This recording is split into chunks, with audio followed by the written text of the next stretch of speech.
الحمد لله نحمده ونستعينه ونستغفره ونؤمن به ونتوكل عليه ونعوذ بالله من شرور أنفسنا ومن سيئات أعمالنا من يهده الله فلا مضل له ومن يضلله فلا هادي له ونشهد أن لا إله إلا الله وحده لا شريك له ونشهد أن سيدنا ونبينا ومولانا محمدا عبده ورسوله أما بعد فأعوذ بالله من الشيطان الرجيم بسم الله الرحمن الرحيم يا أيها الذين آمنوا أطيعوا الله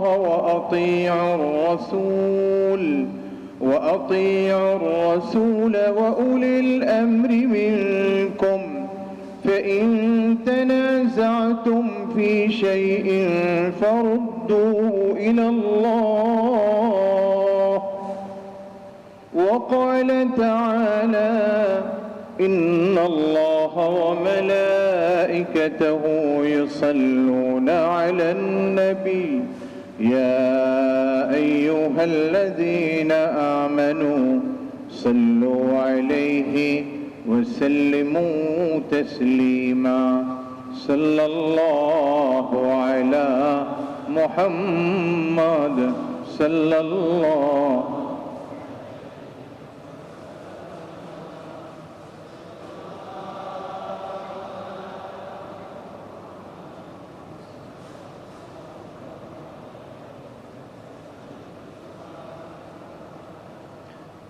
فمحمدنا هو سيدنا فالعز لنا لإجابته صلى الله على محمد صلى الله عليه صلى الله على محمد صلى الله عليه لا يمكن الثناء كما كان حقه بعد از خدا بزرگ توی قصہ مختصر صلی اللہ علی محمد صلی اللہ علیہ وسلم صلی اللہ علی محمد صلی اللہ علیہ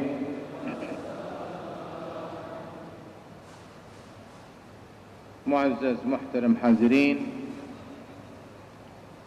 महान अल्लाह जल्ल शानुहुर दरबारे कोटि कोटि शुक्र যে মহান রব্বুল আলামিন আজকের এই বরকতময় সময়ে এই জুমার দিনে জুমার সালাত আদায়ের জন্য মসজিদে আল্লাহর ঘরে আমাদেরকে একত্রিত হওয়ার তৌফিক এনায়েত করেছেন।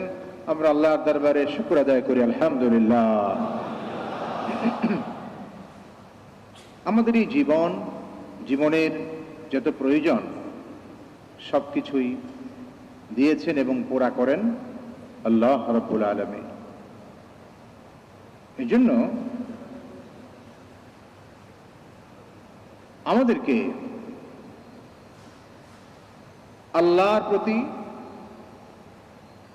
যথাযথ আল্লাহর সমস্ত নিয়ামতের শুকর আদায় করা, এটা যেমন আমাদের উপর ফরজ।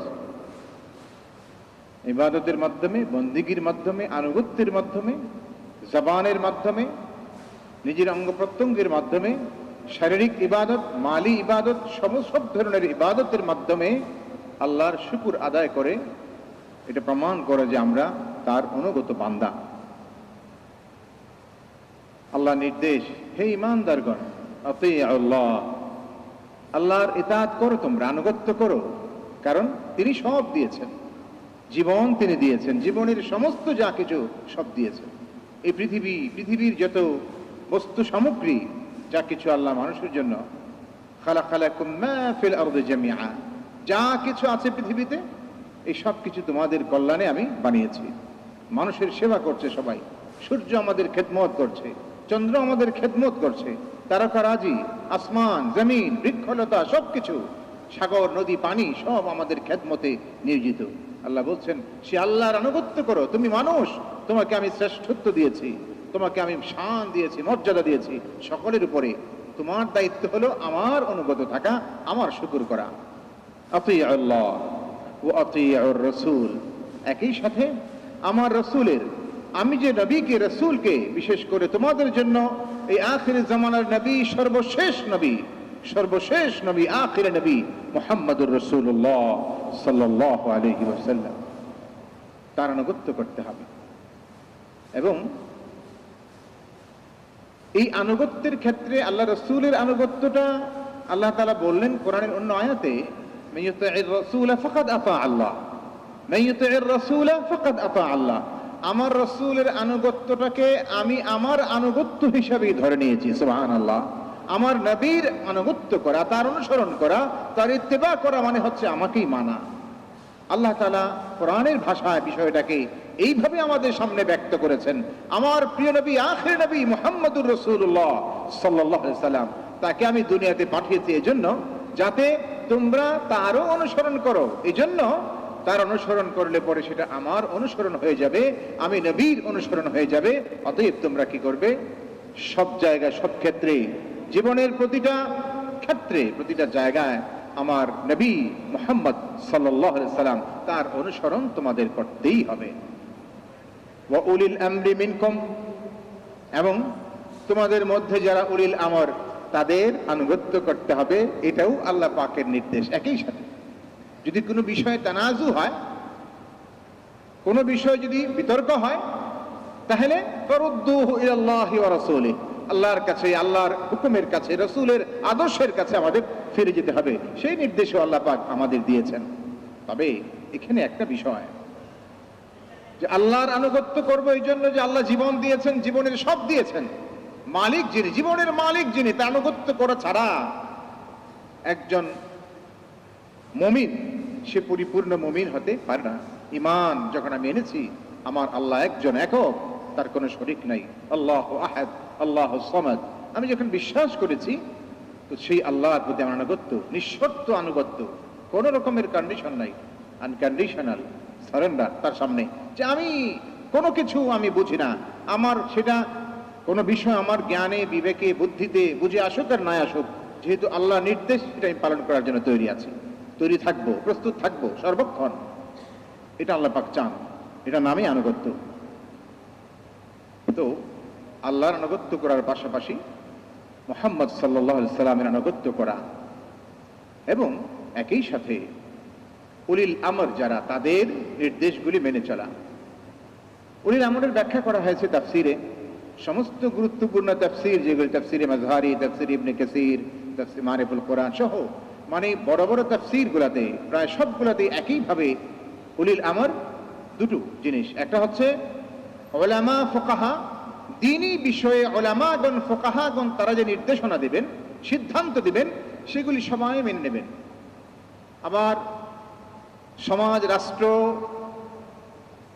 সামাজিক ব্যবস্থাপনা, এখানে যারা সেই ব্যবস্থাপনা পরিচালনা করেন, রাষ্ট্র পরিচালনা করেন, সমাজ পরিচালনা করেন, এর দায়িত্বে যারা নিয়োজিত আছেন, তাদের নির্দেশনাগুলা সেটাও মেনে চলা। দুটো বিষয় একসাথেই বলা হয়েছে এই আয়াতের ব্যাখ্যায়। উলিল আমর বলতে এই দুটো জিনিস, উলামা ফুকাহা, তাদের নির্দেশনাগুলি মেনে চলা, দ্বীনি সিদ্ধান্তগুলা, দ্বীনি বিষয়গুলাতে, এবং একটা সমাজে শৃঙ্খলা বজায় রাখার স্বার্থে মানুষের এই জনজীবন যেন কোনো হুমকির সম্মুখীন না হয়ে পড়ে, মানুষের জীবন যেন সুন্দরভাবে, স্বস্তিতে জীবনটা পরিচালনা করা যায়, শান্তির সাথে, নিরাপত্তার সাথে জীবন পরিচালনা করা যায়, এর জন্য যা কিছু নির্দেশনা আসে রাষ্ট্রীয়ভাবে, সরকারিভাবে, সামাজিকভাবে যে নির্দেশনাগুলো দেওয়া হয় এটা মেনে চলা, এটাও ইমানের দাবি, এটা মুসলমানের কর্তব্য।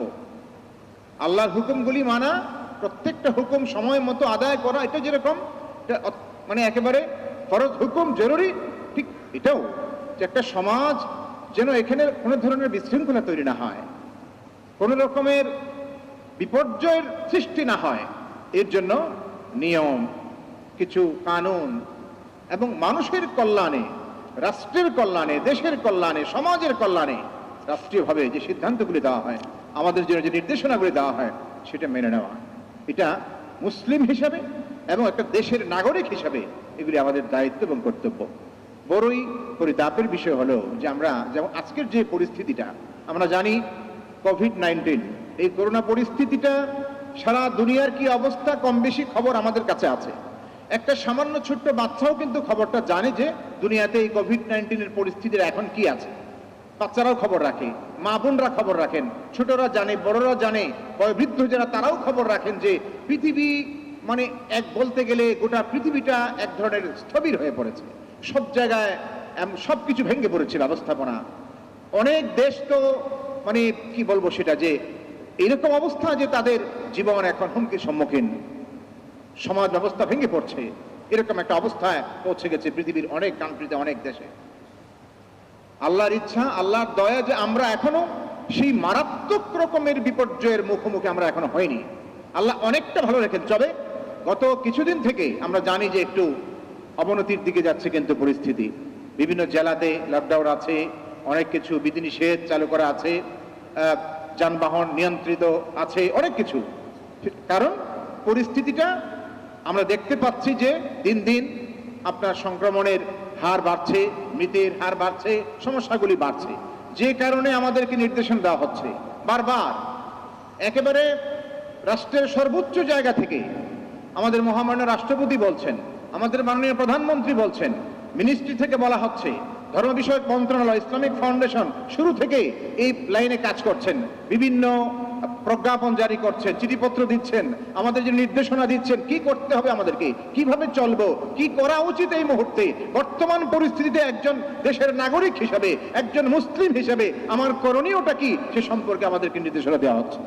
কিন্তু আফসোসের বিষয়, দুঃখের বিষয় হচ্ছে যে আমরা বিষয়গুলা, এই নির্দেশনাগুলো যখন আসে আমরা মনে করি এটা শুধু জানলেই হবে, এটা আমরা পড়েছি, জেনেছি, বাস এ পর্যন্ত। কিন্তু বাস্তবে এটা মানার জন্য যে গুরুত্বটা এবং এই যে আন্তরিকতা আমাদের দরকার ছিল, এখানে আন্তরিকতা দেখারও দরকার ছিল, আমাদেরকে যতটা সিনসিয়ার হওয়ার প্রয়োজন ছিল, আমি মনে করি যে এখানে আমাদের কমতি আছে, ঘাটতি আছে। কিন্তু আমরা যদি অবহেলা করি, এই ব্যাপারে উদাসীনতা দেখাই, ক্ষতি কার হবে? ক্ষতি আমার হবে, ক্ষতি আমার দেশের মানুষের হবে, ক্ষতি আমার সমাজের হবে, ক্ষতি হবে আমার রাষ্ট্রের। তাহলে আমার দায়িত্ব কি? আমি একজন মুসলিম হিসেবে আমি কি চাইবো যে আমার ক্ষতি হোক? আমি কি চাইবো আমার আত্মীয়, আমার আপনজন, আমার প্রতিবেশী, আমার দেশের মানুষ ক্ষতিগ্রস্ত হোক, তাদের জীবন হুমকির সম্মুখীন হোক? এটা চাওয়া কি উচিত হবে? আল্লাহ কি বলেছেন? আল্লাহ আমাদের কি নির্দেশ দিয়েছেন? وأنفقوا في سبيل الله ولا تلقوا بأيديكم إلى التهلكة وأحسنوا إن الله يحب المحسنين। তুমি প্রথম বলছেন আনফিকু ফি সাবিলিল্লাহ, আল্লাহর পথে ব্যয় করো, খরচ করো। আল্লাহর পথে ব্যয় করো, খরচ করো শব্দটা ব্যাপক। খরচ আমরা সম্পদও ব্যয় করি, আমাদের মাল ব্যয় করি, মানুষের জন্য, দেশের জন্য, সমাজের কল্যাণে আমরা অনেক কাজ করি, আমাদের সম্পদ ব্যয় করি। একই সাথে আল্লাহ আমাকে যে যোগ্যতা দিয়েছেন, দক্ষতা দিয়েছেন, মেধা দিয়েছেন, মনন দিয়েছেন, বুদ্ধিমত্তা দিয়েছেন, শারীরিক সক্ষমতা দিয়েছেন, এই সব কিছুকে মানুষের কল্যাণে, সমাজের কল্যাণে ব্যয় করা, এটাও এর অন্তর্ভুক্ত। আমরা মনে করি যে মাল আছে, খরচ করে দিলাম তো হয়ে গেল দায়িত্ব। কিন্তু এই সমস্ত কিছুই যা আল্লাহ আমাকে দিয়েছেন সবকিছুই আল্লাহর পথে, অর্থাৎ এই সমাজ, দেশ, মানুষ, দুনিয়া, পৃথিবীর কল্যাণে আমাকে আমার সমস্ত কিছু, আমার যোগ্যতা, মেধা, মনন, শক্তি, সামর্থ্য যা কিছু আল্লাহ দিয়েছেন সবকিছুই ব্যয় করতে হবে। তবেই এই পৃথিবীটা ভালো থাকবে, এই সমাজ ভালো থাকবে, মানুষ ভালো থাকবে, আমরা সবাই ভালো থাকতে পারবো। আনফিকু ফি সাবিলিল্লাহ ওয়ালা তুলকু বিআইদিকুম ইলা তাহলুকা। তোমরা নিজেরা নিজেদেরকে ধ্বংসের মধ্যে ঠেলে দিও না, নিজেকে নিজে ক্ষতির মধ্যে ফেলো না। আমি যদি আমার নিজের ক্ষতি করি, মানুষ যেরকম আত্মহত্যা করে, আত্মহত্যা করা যেরকম মহা পাপ, মহা অন্যায়, ঠিক একজন মানুষ জেনে বুঝে নিজের ক্ষতি করাটাও ঠিক ওইরকমই একটা কাজ। আমি যদি জানি যে আমার ক্ষতি হচ্ছে, আমার প্রতিবেশীর ক্ষতি হচ্ছে, আমার আপনজন পরিবারের সদস্য তাদের ক্ষতি হচ্ছে, অথচ আমি সেই কাজটি করছি, তার মানে হচ্ছে যে তুলকু বিআইদিকুম ইলাত তাহলুকা, আল্লাহ যে বলছেন তুমি নিজেকে নিজে ধ্বংসের মুখে ঠেলে দিও না, আমি আল্লাহ সেই হুকুমকে অমান্য করছি, সরাসরি আল্লাহ নির্দেশকে আমি অবজ্ঞা করে চলছি। কথাটা এই জন্য বললাম যে সরকারিভাবে যে নির্দেশনাগুলি আমাদের কাছে আসে, রাষ্ট্রীয়ভাবে যে নির্দেশনাগুলি আসে, যে আমাকে এই করোনা পরিস্থিতিতে আমাকে সতর্ক হতে হবে, আমাকে সাবধান হতে হবে, আমাকে অনেক বেশি অ্যালার্ট হতে হবে, আমাকে মাস্ক ব্যবহার করতে হবে, আমাকে হাত ধুয়ে নিতে হবে, আমাকে সোশ্যাল ডিস্টেন্স মেনটেন করে চলতে হবে, সামাজিক দূরত্ব বজায় রাখতে হবে, ঘর থেকে প্রয়োজন ছাড়া বের হওয়া যাবে না, আমাদেরকে বড় রকমের কোনো সামাজিক গ্যাদারিং এগুলো করা যাবে না, জমায়েত করা যাবে না, সমাবেশ হবে না, ইত্যাদি হবে না। এই নির্দেশগুলো কেন? যাতে সমস্যা না বাড়ে, যাতে সমস্যাগুলা বৃদ্ধি না পায়। দেখুন আমরা হাদিসে আল্লাহ রাসূল বারবার, আমরা কিন্তু এই বিষয়গুলো আলোচনা করেছি, শরীয়তের যে ব্যাখ্যা, সেই ব্যাখ্যাকে সামনে নিয়ে এই কথাগুলি আলোচনা হয়েছে। কিন্তু আমি আবারও বলছি, আজকের এই সময় আমি বলছি এই জন্য যে আমরা দেখতে পাচ্ছি এই সময়ে, বর্তমানে এই সময় আজকে পর্যন্ত আমরা জানি বিগত কয়েক সপ্তাহ ধরে পরিস্থিতি কিন্তু কিছুটা অবনতি হয়েছে এবং হচ্ছে। আমরা চাই যেন আর খারাপের দিকে না যায়, আমরা চাই আমরা যেন দ্রুত একটা ভালো অবস্থার দিকে ফিরে আসতে পারি, স্বাভাবিক অবস্থায় ফিরে আসতে পারি। তাহলে আমাদের করণীয়টা কি? করণীয় হচ্ছে একটা হচ্ছে আল্লাহ রাব্বুল আলামিন যিনি মালিক, যিনি সবকিছুর মালিক, তার দিকে রুজু করা, তার কাছে ফিরে আসা, তার কাছে সাহায্য চাওয়া, তার কাছে পানাহ চাওয়া, তার কাছে ক্ষমা চাওয়া, তার কাছে ইস্তেগফার করা, এটা আমাদের যেমন দায়িত্ব। আর একজন সচেতন নাগরিক হিসাবে, একজন মুমিন মুসলিম হিসাবে আমার দায়িত্ব হচ্ছে রাসূল আকরাম সাল্লাল্লাহু আলাইহি ওয়াসাল্লামের সেই হাদিসগুলো সামনে আনা। কি সেগুলা? কি? ফিররা মিনাল মাজজুম কামা তাফিরু মিনাল আসাদ। কোন একজন রোগে আক্রান্ত ব্যক্তি, মহামারীতে আক্রান্ত, কুষ্ঠ রোগে আক্রান্ত, এরকম কোন রোগে আক্রান্ত ব্যক্তি থেকে তুমি দূরে থাকো। যেমন কোন বাঘ, সিংহ, হিংস্র প্রাণী, এগুলোর থেকে তুমি নিজেকে বাঁচিয়ে রাখো, ঠিক এর থেকে তুমি একটু নিজেকে হেফাজত করো, দূরে থাকো। লা ইউরিদুল মুমরিদ আলাল মুসিহ, যারা অসুস্থ তারা সুস্থ মানুষের কাছে যেন না যায়, নির্দেশ দিয়েছেন আল্লাহ রাসূল। এই তালিম আমাদের দিয়েছেন, এই সবকগুলো দিয়েছেন। কেন? যেটা হচ্ছে আমাদের কর্তব্য, করণীয়। বলবেন তাহলে হাদিসে কি আছে না? হাদিসে সেটাও আছে, লা আদওয়া ওয়ালা তিয়ারাতা ওয়ালা হামাতা, যে না সংক্রমণ নাই। শরীয়ত তো বলেছে, আল্লাহ রাসূল তো বলেছেন। আমরা এই হাদিসের ব্যাখ্যা বারবার বলেছি। এই হাদিসের সম্পর্ক হচ্ছে বিশ্বাসের সাথে, আকীদার সাথে, যে আল্লাহর হুকুম ছাড়া রোগ ছড়ায় না, হুকুম ছাড়া, আল্লাহর ইচ্ছা ছাড়া পৃথিবীতে কোনো কিছুই হয় না। এটা আকীদার সাথে সম্পর্ক, বিশ্বাসের সাথে সম্পর্ক। আর যেখানে রাসূল বলছেন দূরে থাকো, বেঁচে থাকো, সাবধান থাকো, রোগীরা, অসুস্থরা সুস্থ মানুষের কাছে যেও না, যেখানে বলছেন তুমি রুগ্ন ব্যক্তি থেকে দূরে থাকো, যেরকম তুমি হিংস্র প্রাণী থেকে বেঁচে থাকো, এই কথাগুলা আমাদের কাজ, আমাদের কর্ম, আমাদের আমলের সাথে সম্পর্কিত। আমরা যেন সাবধান হই, আমরা যেন সতর্ক হই, আমরা যেন সমাজ জীবনে আমাদেরকে যে আমাদের কর্তৃপক্ষ যে নির্দেশনাগুলো দেন সেগুলো যেন মেনে চলি। এই ক্ষেত্রে এই হাদিসগুলো প্রযোজ্য। তাহলে বুঝতে হবে আকীদা, বিশ্বাস যে আল্লাহর হুকুম, হ্যাঁ আল্লাহর হুকুম ছাড়া পৃথিবীতে কোনো কিছু হয় না। এই জন্য আল্লাহর কাছে আমাদের পানাহ চাইতে থাকতে হবে বারবার। যে কোনো বিপদে, যে কোনো মুসিবতে, যে কোনো বড় রকমের মহামারী যখন দেখা দেয়, আযাব গজব যখন পৃথিবীতে নেমে আসে, তখন আমাদের দায়িত্ব, কর্তব্য হচ্ছে আল্লাহর কাছে বেশি বেশি পানাহ চাইতে থাকা, আল্লাহর সাহায্য কামনা করতে থাকা। মুমিন হিসেবে সেটা আমরা করতেই থাকবো। পাশাপাশি আমাদের যে এই সমাজ জীবনে চলতে গিয়ে আমাদের দায়িত্বগুলা, কর্তব্যগুলা, সেটা আমাকে পালন করতে হবে। এটা আমাদের আমলের সাথে সম্পর্কিত। সাবধান থাকা, সতর্ক থাকা, ডাক্তারদের, বিশেষজ্ঞদের পরামর্শগুলি গ্রহণ করা। ডাক্তাররা বলছে, আজকে স্বাস্থ্য বিশেষজ্ঞগণ তারা হয়তো, আপনি বলছেন যে আমরা টিকা দিচ্ছি, আমরা ভ্যাকসিন নিচ্ছি, এটাই তো একমাত্র সুরক্ষার জন্য যথেষ্ট, এটা ডাক্তাররাও বলতে পারছেন না। ফার্স্ট ডোজ, সেকেন্ড ডোজ নেওয়ার পরেও আক্রান্ত হচ্ছেন, তা আপনি কি বলতে পারবেন যে এটাই একমাত্র সুরক্ষার জন্য এনাফ, যথেষ্ট? এটা আমরাও বলছি না, ডাক্তাররা বলছেন না এটা, তারা বলছেন সতর্ক থাকুন। এটা হচ্ছে সবচেয়ে বড় দায়িত্ব।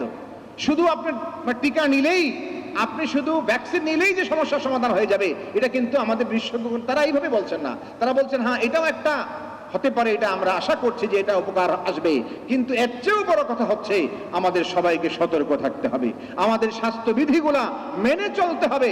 যারা আজকে এই মসজিদের এই পরিবেশে এই মুহূর্তে যারা আমার কথাগুলি শুনছেন এবং যারা মিডিয়ার মাধ্যমে বাইরে যারা শুনবেন, আমি সকলের উদ্দেশ্যে বলছি, সকলের জন্য অনুরোধটুকু করছি, আল্লাহর প্রতি আমাদের বিশ্বাস এটা যেরকম থাকতে হবে যে আল্লাহর ইচ্ছায় সব কিছু পৃথিবী চলে, দুনিয়া চলে, এই জন্য তার সাহায্য লাগবে, তার দয়া লাগবে, তার রহমত লাগবে। তার দয়া রহমত ছাড়া আমাদের পক্ষে ভালো থাকা, সুস্থ থাকা সম্ভব নয়। এই জন্য আল্লাহর দিকে রুজু হতে হবে। পাশাপাশি আমাদের করণীয় কর্তব্য সমাজ জীবনে যেগুলি, সেটা যেন আমরা পালন করে চলি প্রত্যেকেই। আর একটু সচেতন হতে হবে, আমাদেরকে একটু সাবধান হতেই হবে, আমাদেরকে একটু এই ব্যাপারে সিনসিয়ার হওয়াই লাগবে, আন্তরিক হতে হবে একটু। আমরা যেভাবে অবহেলা করছি, খামখেয়ালি করছি, দেখুন আল্লাহ যে বললেন লা তুলকু বিআইদিকুম ইলাত তাহলুকা, যেখান থেকে আমি আসলাম এই প্রসঙ্গে, যে তুমি নিজেকে তুমি ধ্বংসে ঠেলে দিও না। আমি যদি স্বাস্থ্যবিধি না মানি, আমি যদি সতর্ক না থাকি, সাবধানতা অবলম্বন না করি, আমরা যদি সেটা অবলম্বন না করি, আমরা বিশেষজ্ঞদের পরামর্শ গ্রহণ না করি, সরকারি নির্দেশনাগুলি না মেনে চলি, তাহলে এরকম আল্লাহর হুকুমকে অমান্য করা হচ্ছে। আল্লাহ বলছেন উলিল আমর, যারা উলিল আমর ফুকাহা ওলামা, তাদের পরামর্শ, সামাজিকভাবে রাষ্ট্র পরিচালনার দায়িত্বে যারা নিয়োজিত আছেন, তাদের হুকুমগুলো নির্দেশগুলো মেনে চলা, এটা আল্লাহর হুকুম, আল্লাহর নির্দেশ। এটা নতুন কোনো বক্তব্য নয়, এটা আল্লাহর কথা এবং সমস্ত মুফাসসিরদের ব্যাখ্যা এটাই, নতুন করে কোনো ব্যাখ্যা দিচ্ছি না আমি। অতএব এখানে আল্লাহর হুকুম হিসেবে এটা আমাদের মানতে হবে। আর আমার কারণে আমি যেন ক্ষতিগ্রস্ত না হই, এরপর আমার সমাজ যেন ক্ষতিগ্রস্ত না হয়, সমাজের মানুষ যেন ক্ষতির সম্মুখীন না হয়, এই জন্য আমাদেরকে স্বাস্থ্যবিধি অনুসরণ করে চলতে হবে। আমাদের এই দেশ, আমাদের এই প্রিয় মাতৃভূমি, আমাদের এই প্রিয় জন্মভূমি ভালো যেন থাকে, সুন্দর থাকে, স্বাভাবিক থাকে। আশেপাশের দেশগুলাতে, দুনিয়ার বহু দেশগুলাতে, ইউরোপের বহু দেশ, আমেরিকার মতো দেশ, যেখানে অনেক উন্নত, তাদের সবকিছু নিট অ্যান্ড ক্লিন একেবারে, তাদের সব দিক থেকে আমাদের চেয়ে অনেক ভালো, তাদের পরিবেশ ভালো, এরপরেও সেখানে দেখা যাচ্ছে যে বড় রকমের বিপর্যয় সৃষ্টি হয়ে গেছে। কিন্তু আমরা যদি অ্যালার্ট না হই, আমরা যদি সাবধান না হই, তাহলে আমাদের এই অবহেলা এবং অসাবধানতা এবং খামখেয়ালিপনা, এটাও তো আমাদের অপরাধ। এই অপরাধের কারণে যদি আমাদের উপর আল্লাহর অসন্তুষ্টি আসে, তাহলে কিন্তু এর দায়টা আমাদের উপর আসবে। আমাদের এই খামখেয়ালিপনা, আমাদের এই সমস্ত বিষয়ে অবহেলা করা, এটা তো যদি এই কর্তব্য পালন করতে গিয়ে অবহেলা যদি আমরা করি, তাহলে এই দায়টা আমাদের উপর আসবে। অতএব আমাদেরকে সাবধান হতেই হবে, সতর্ক হতেই হবে। কোরআনে কারিমে আল্লাহ পাক বলছেন আহসিনু, ইহসান করো। তোমাকে আল্লাহ যা দিয়েছেন, তোমার যোগ্যতা, তোমার দক্ষতা, তোমার মেধা, শারীরিক শক্তি, যা কিছু, এগুলো দিয়ে মানুষের কল্যাণ করো, ইহসান করো, মানুষের উপকার করার চেষ্টা করো। আল্লাহ দুনিয়াতে মানুষকে সম্পদ দিয়েছেন, যোগ্যতা দিয়েছেন, এগুলি ব্যবহার করতে। আমার অনেক যোগ্যতা আছে বলেই আমি আমার যোগ্যতাকে এর অপব্যবহার করতে পারবো না, যেখানে ইচ্ছে সেখানে ব্যবহার করতে পারবো না। মানুষের অকল্যাণে আমার যোগ্যতাকে ব্যবহার করতে পারবো না। আমার মেধা বুদ্ধিকে মানুষের অকল্যাণে, সমাজ এবং আমাদের এই দেশ, সমাজ, রাষ্ট্র, এটার জন্য বিপর্যয় সৃষ্টি করার জন্য আমার মেধা যোগ্যতাকে আমি ব্যবহার করতে পারবো না। আল্লাহ আমাকে অনেক সম্পদ দিয়েছেন, আল্লাহ আমাকে অনেক অনেক বেশি সম্পদশালী করেছেন, তাই বলে আমার এই সম্পদকে আমি এমন জায়গায় ব্যবহার করতে পারবো না যে জায়গা ব্যবহার করলে মানুষের ক্ষতি হয়, যে স্থানে ব্যবহার করলে রাষ্ট্রের ক্ষতি হয়, সমাজের ক্ষতি হয়, জাতির ক্ষতি হয়, এমন জায়গায় আমার সম্পদকে ব্যবহার আমি করতে পারবো না। কারণ সম্পদ আল্লাহ দিয়েছেন, আবার এই সম্পদ দেওয়ার পরেও এই সম্পদ কিভাবে আর ইস্তেমাল করব, ব্যবহার করব, এর সুনির্দিষ্ট নিয়ম নীতি আল্লাহ পাক বলে দিয়েছেন। আমি ইচ্ছা করলে যা ইচ্ছা তাই করে ফেলবো, আমি অনেক হাজার হাজার কোটি টাকার মালিক, তাই বলে আমি যা ইচ্ছা তাই করবো, যেখানে ইচ্ছে সেখানে আমি সম্পদ ব্যয় করব, এই সুযোগ কি আমার আছে? আল্লাহ কি সুযোগ আমার জন্য রেখেছেন? জানতে হবে আমাকে আল্লাহ কি বলেছেন। দেখেন আল্লাহ বলছেন লা তুসরিফু ইন্নাল্লাহা লা ইউহিব্বুল মুসরিফিন। সম্পদ দিয়েছি আমি, ইন্নাল মুবাযযিরিনা কানু ইখওয়ানাশ শায়াতিন। আল্লাহ বলছেন সম্পদ আমি দিয়েছি, তবে এই সম্পদের অপচয় তুমি করতে পারবে না, পারো না, কারণ এই সুযোগ তোমাকে আমি দেই নাই, এই অনুমতি তোমাকে দেই নাই আমি। লা তুসরিফু, যারা অপব্যয়কারী, অপচয়কারী, আল্লাহ তাদের ভালোবাসেন না। অন্য আয়াতে আল্লাহ বলছেন ইন্নাল মুবাজ্জিরিন কানু ইখওয়ানাশ শায়াতিন, যারা অপচয় করে, সম্পদের অপব্যবহার করে, অন্যায় জায়গায় ব্যবহার করে, এমন জায়গায় ব্যবহার করে সম্পদ, যে জায়গায় ব্যবহার করলে পরে মানুষের ক্ষতি হয়, সমাজের ক্ষতি হয়, রাষ্ট্রের ক্ষতি হয়, জাতির ক্ষতি হয়, পৃথিবীর ক্ষতি হয়, এই মানব সভ্যতার ক্ষতি হয়, এই সমস্ত জায়গায় সম্পদ ব্যবহার করা যাবে না। যারা করে, আল্লাহ বলছেন এরা শয়তানের ভাই। ইন্নাল মুবাজ্জিরিন কানু ইখওয়ানাশ শায়াতিন, কোরআন বলছে। এখানে কোনো মানুষের ব্যাখ্যার কথা আমি বলছি না, কোন ওলি বুজুর্গের কথা বলছি না, সরাসরি আল্লাহর কথা বলছি আমি। আল্লাহ কোরআনের মাধ্যমে আমাদেরকে এই বক্তব্য স্পষ্ট করে জানিয়ে দিয়েছেন, সম্পদ আছে বলেই আমি যেখানে ইচ্ছে সেখানে, যেভাবে ইচ্ছে সেভাবে আমি ব্যবহার করতে পারবো না, পারি না, কারণ আমাকে এই ব্যাপারেও নিয়ম বলে দেওয়া হয়েছে। কারুন, মুসা আলাইহিস সালামের সময়ে কারুনের ঘটনা আল্লাহ পাক কোরআনের মাধ্যমে উল্লেখ করেছে যে তাকে আল্লাহ অনেক সম্পদশালী করেছিলেন, এবং একটা পর্যায়ে তাকে বলা হয়েছিল, কারণ তোমাকে যে আল্লাহ দিয়েছেন এত সম্পদ, এত সম্পদ, তুমি কি করে এই সম্পদের সঠিক ব্যবহারটা করো। ইন্না কারুনা কানা মিন কওমি মূসা ফাবাগা আলাইহিম ওয়া আতাইনাহু মিনাল কুনুজি মা ইন্না মাফাতিহাহু লাতানূউ বিল উসবাতি উলিল কুওয়া ইয ক্বালা লাহু কওমুহু লা তাফরাহ إن الله لا يحب الفرحين وابتغ فيما آتاك الله الدار الآخرة ولا تنس نصيبك من الدنيا وأحسن كما أحسن الله إليك। দীর্ঘ আলোচনার মধ্যে আল্লাহ বললেন এই সম্পদ যে আমি দিলাম, কারণ এই সম্পদ দিয়ে কি করো, ওয়াবতাগি ফীমা আতাকাল্লাহু দারাল আখিরা, প্রথম কাজ হলো এই সম্পদ দিয়ে তুমি আখিরাতকে তৈরি করো। আখিরাতের জন্য সামান সংগ্রহ করে আখিরাতের জীবনটাকে গুছিয়ে নাও, কারণ সময় তো আর সামনে নাই, তোমার পরকাল তো কালকের থেকেই শুরু হচ্ছে। আল্লাহ কিন্তু কোরআনের ভাষায় বলছেন গাদ, তুমি মনে করো না যে আরো হাজার হাজার বছর পরে তোমার আখিরাত শুরু হবে। তোমাকে জানতে হবে ওয়াল তানজুর নাফসুন মা কদ্দামাত লিগাদ। আল্লাহ গাদ বলছেন, গাদের অর্থ হচ্ছে আগামীকাল। আজকের দিন শেষে যেরকম সন্ধ্যা হবে, সন্ধ্যা থেকে আবার পরদিন ভোরবেলা সূর্য ওঠার সাথে দিনের শুরু হবে, ঠিক এরকম আল্লাহ বলছেন যে তোমার পরকালটা, জীবনের এই সমাপ্তির পরে আখিরাত, এটা আগামীকালকের থেকেই শুরু হচ্ছে। তুমি তৈরি হও, প্রস্তুতি নাও। তোমাকে আল্লাহ সম্পদ দিয়েছেন, যোগ্যতা দিয়েছেন, এর ব্যবহার করে, সঠিক ব্যবহার করে তোমার আখিরাতকে তৈরি করে নাও।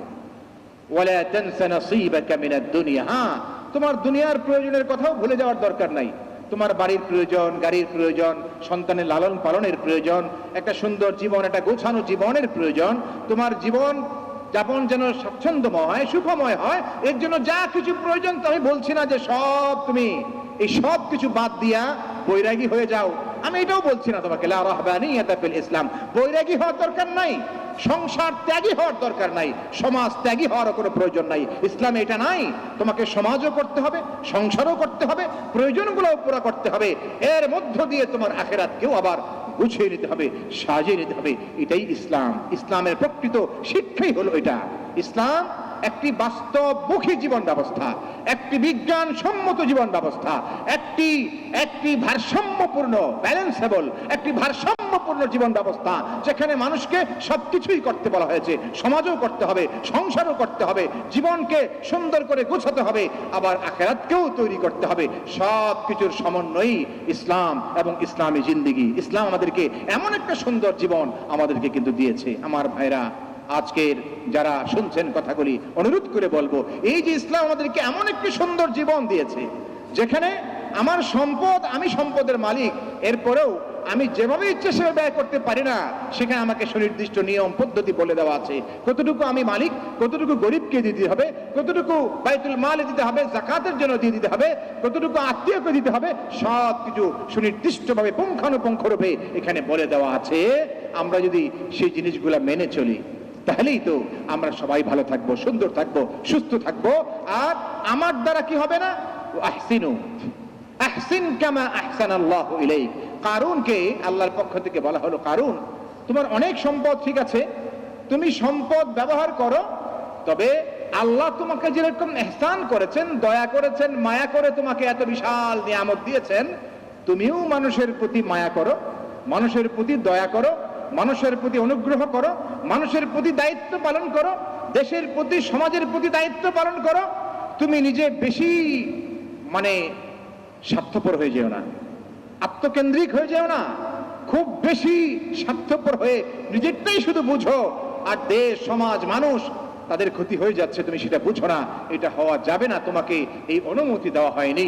আহসিন কামা আহসানাল্লাহু ইলাইক, আল্লাহ যেরকম তোমাকে ভালো রেখেছেন, সুস্থ রেখেছেন। আমি এই মুহূর্তে মনে করেন সুস্থ আছি, ভালো আছি, আপনি সুস্থ আছেন, ভালো আছেন, কিন্তু আমি যদি অসতর্ক থাকি, বর্তমান সিচুয়েশন কথা বলছি, আমি যদি অসতর্ক থাকি, স্বাস্থ্যবিধি না মানি, তাহলে আমি কি করব? অন্যদের দ্বারা আমার সমস্যা হতে পারে।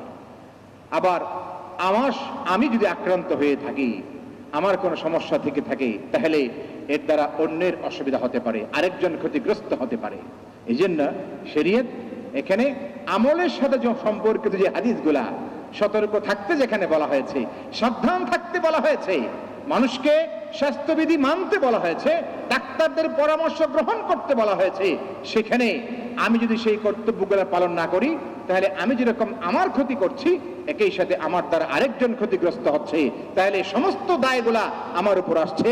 এটা একজন মুমিন এটা করতে পারে না, একজন সচেতন মানুষ এটা করতে পারে না, একজন প্রকৃত মুমিন মুসলমান সে এইভাবে চিন্তা করতে পারে না, এর কোনো সুযোগ নাই।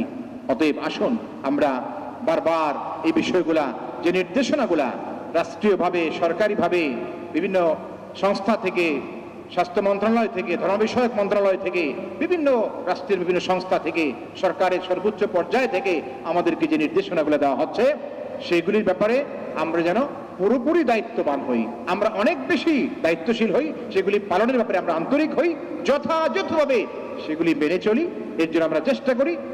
তাহলেই ইনশাআল্লাহ আমরা দেখব যে কোভিড পরিস্থিতির যে এখন যে অবস্থাটা আছে, আমরা হয়তো ক্রমান্বয়ে আমরা ভালোর দিকে যেতে পারবো, একটু উন্নতির দিকে যেতে পারবো। পৃথিবীর বহু দেশ যেখানে বড় রকমের বিপর্যয় সৃষ্টি হয়েছে, আমরা হয়তো একটু আল্লাহ পাক আমাদেরকে রক্ষা করবার আশা করব, আল্লাহর কাছে আমরা পানা যেতে থাকবো, আল্লাহর সাহায্য যেতে থাকবো। আরেকদিকে আমাদের যার যার জায়গা থেকে আমাদের দায়িত্ব কর্তব্যগুলা যথাযথভাবে আমরা পালন করে যাব ইনশাআল্লাহ। আল্লাহ আমাদের সবাইকে তৌফিক দেন, বলি আমিন। আল্লাহ যেন আমাদেরকে এই যথাযথ দায়িত্ব পালন করার, সচেতন হওয়ার এবং স্বাস্থ্যবিধিগুলা যথাযথভাবে মেনে চলার জন্য আল্লাহ আমাদের সবাইকে তৌফিক দেন, যোগ্যতা দেন, আমিন। ওয়া আখিরু দাওয়ানা আনিল হামদুলিল্লাহি রাব্বিল আলামিন। যাদের সুন্নাত বাকি আছে, 4 রাকাত সুন্নাত আমরা আদায় করে নেই। আল্লাহু আকবার, আল্লাহু আকবার, আল্লাহু আকবার, আল্লাহু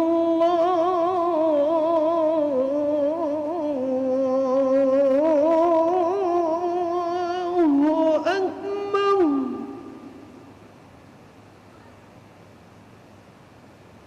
আশহাদু আল্লা ইলাহা ইল্লাল্লাহ,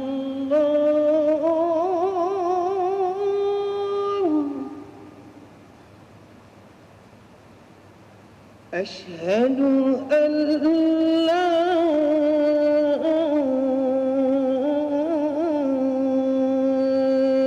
إله إلا الله،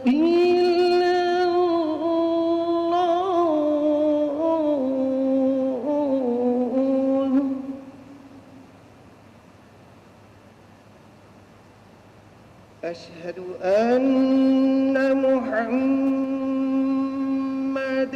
رسول الله،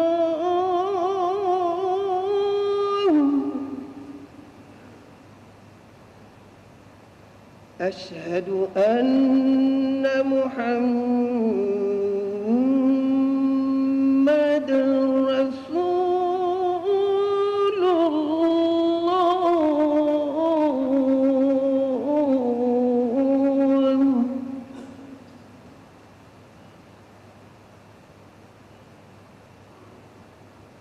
حي على الصلاة،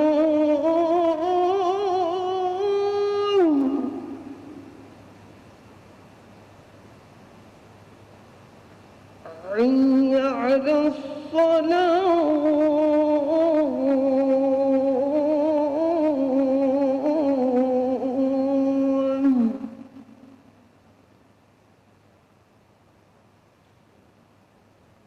حي على الفلاح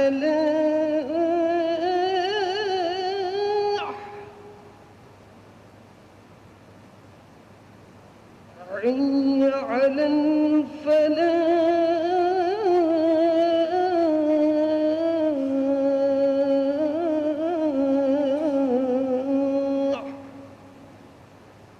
الله أكبر الله أكبر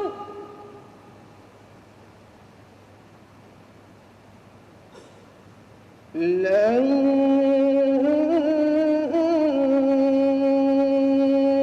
إله إلا الله.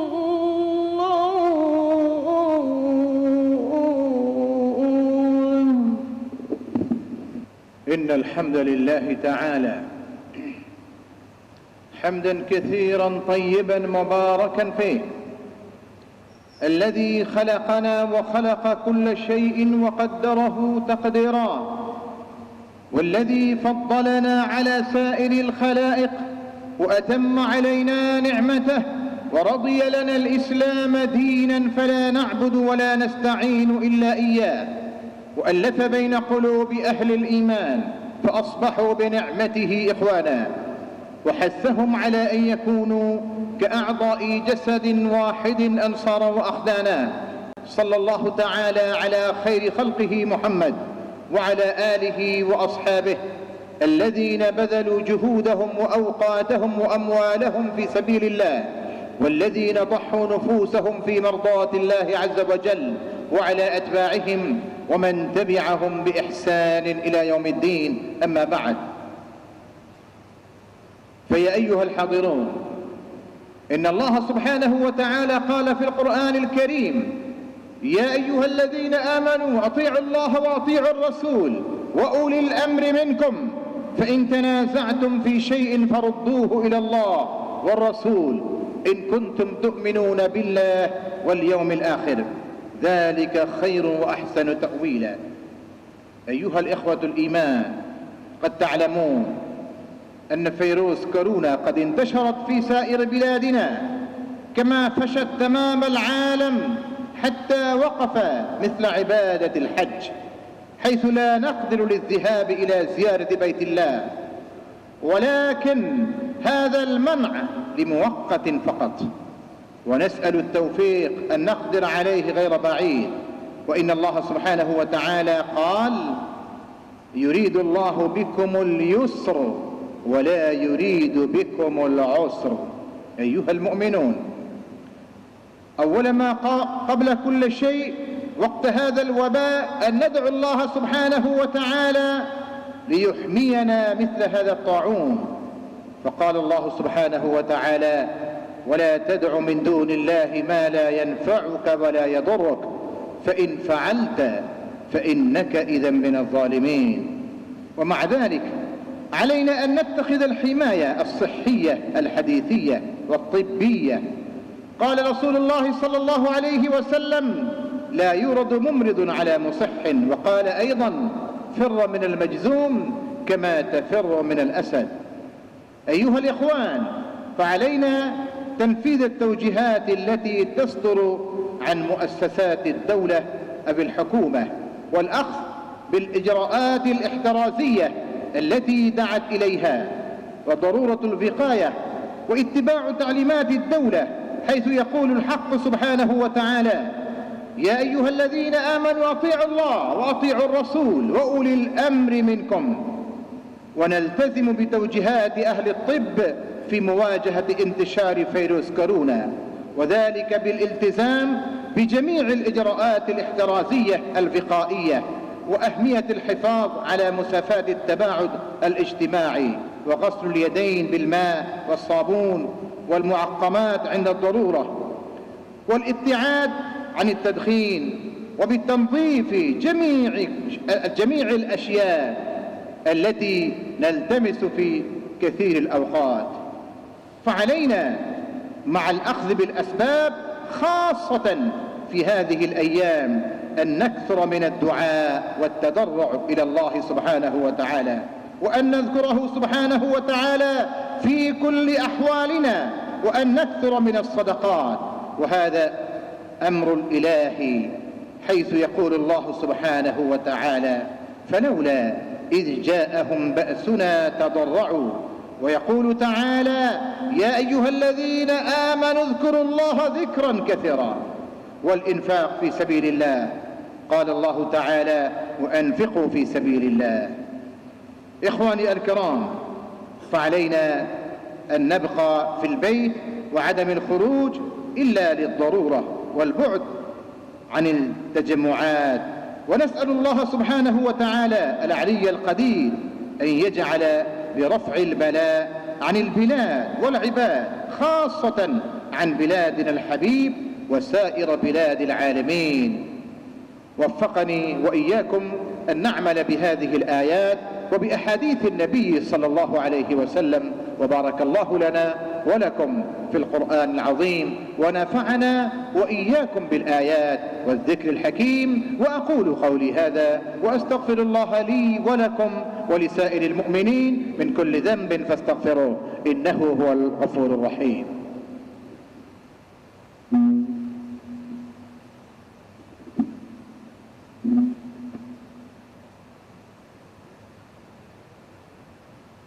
الحمد لله أستعينه وأستغفره، ونعوذ بالله من شرور أنفسنا ومن سيئات أعمالنا.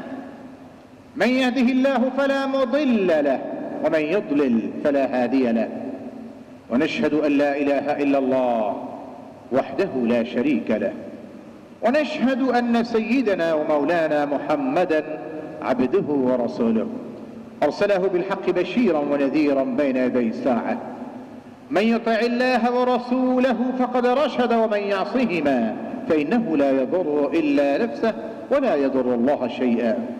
أعوذ بالله من الشيطان الرجيم.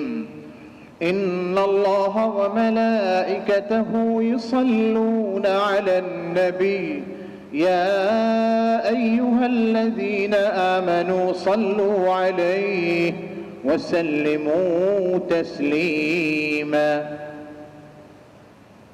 اللهم صل على محمد عبدك ورسولك، وصل على المؤمنين والمؤمنات والمسلمين والمسلمات، وبارك على محمد وأزواجه وذريته وأهل بيته أجمعين، خاصة على خلفاء الراشدين المهديين، أي على أبي بكر الصديق، وعلى عمر بن الخطاب، وعلى عثمان بن عفان، وعلى علي بن أبي طالب رضي الله عنه وعنهم أجمعين.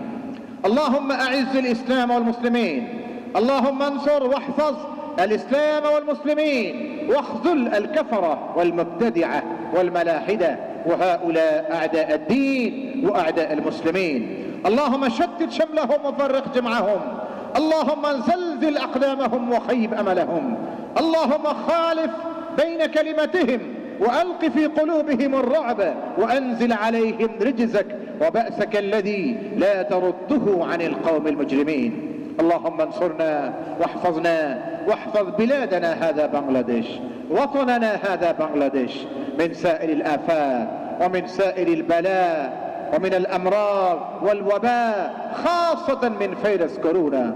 اللهم اكشف عنا كورونا، اللهم باعد بيننا وبين كورونا.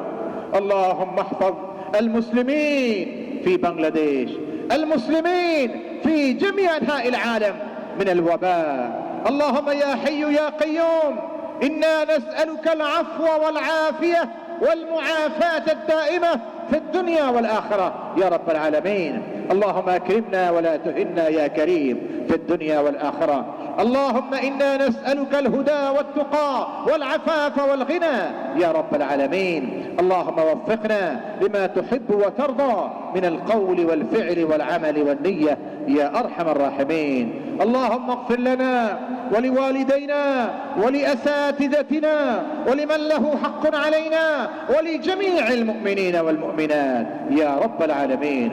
عباد الله، رحمكم الله. إن الله يأمر بالعدل والإحسان وإيتاء ذي القربى وينهى عن الفحشاء والمنكر والبغي يعظكم لعلكم تذكرون فاذكروني أذكركم واشكروا لي ولا تكفرون. কথা শুরু করুন।